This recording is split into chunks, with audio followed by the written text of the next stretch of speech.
Human Occupied Landfill is not a game, it is in fact a parody of games from a particular time in the 1990s. Its comedic factor comes from its aggressively over-the-top theme and its grungy writing style. The system, you could say, is a 2d6 game about trying to roll high and avoid snake eyes. The comedic angle comes in when the actual writing of the book, to the point where entire sections of it genuinely made me LOL, laugh out loud. Here's a nasty little catch, however. Human Occupied Landfill, by most accounts, is a game you can't really play per se. It's a game you have to read and be amused by, but that amusement comes from knowing the situation in the 90s tabletop sphere. It's definitely a game. It's definitely a thing that exists and that you can purchase if you wish. However, the expansion does add more options and the ability to actually make characters, as the book only has a set of pre-generated ones for you to use, as that's the joke, which is the entire game in a way. The joke. Jim Henson's Labyrinth, the adventure game, is an incredibly simple D6 system by River Horse Studios for Jim Henson's Labyrinth series, about exploring the titular labyrinth and to confront the Goblin King, who is pretty much just David Bowie's bulge. You have traits, you have races, and you have equipment, each playing into that same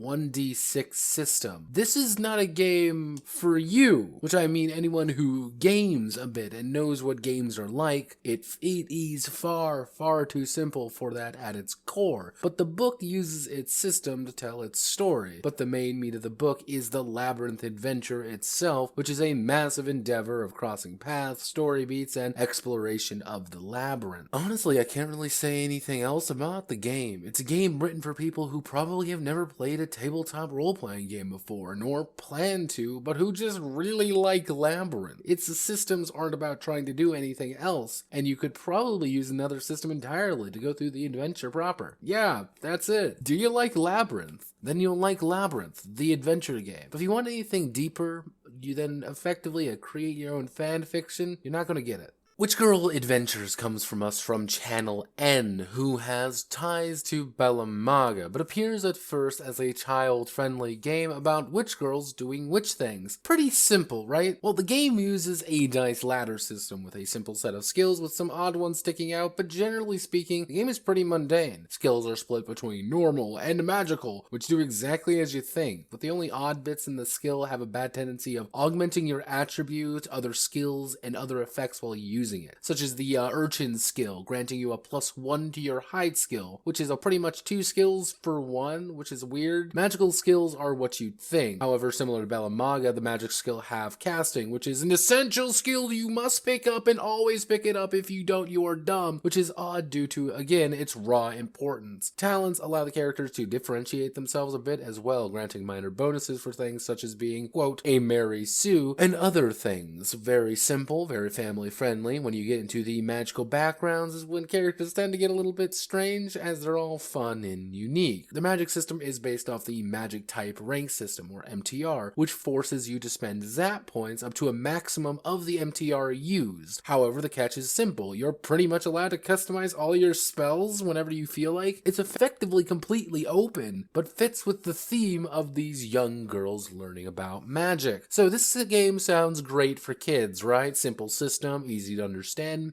magic. Hell, there's even a not Harry Potter subsystem. There's a problem though, just one little bit. There is just enough odd artwork to question the intent. Notably transformation artwork. A lot of transformation artwork. And with the connection to Novus Dea, with Malcolm Harris, the writer of both Witch Girl Adventures and Hexageddon, a movie which is pretty much just Belamaga down to the naming schemes, combined with a possible association with an old fetish comic called The Shrinking Sorceress, this game has a different air about it. It's a game aiming at children, using language to make it easier to understand for those kids, but it excessively sitting in its own history of transformation artwork and some of the themes being really weird, combined with some of the more excessive spells and lore. It's hard to recommend this to kids at all, because it's just not even for them, even if it looks, sounds, and wants to be for them. Thank you for watching on Little Games number 4. If you like what I do here, feel free to like, comment, and subscribe. Thank you.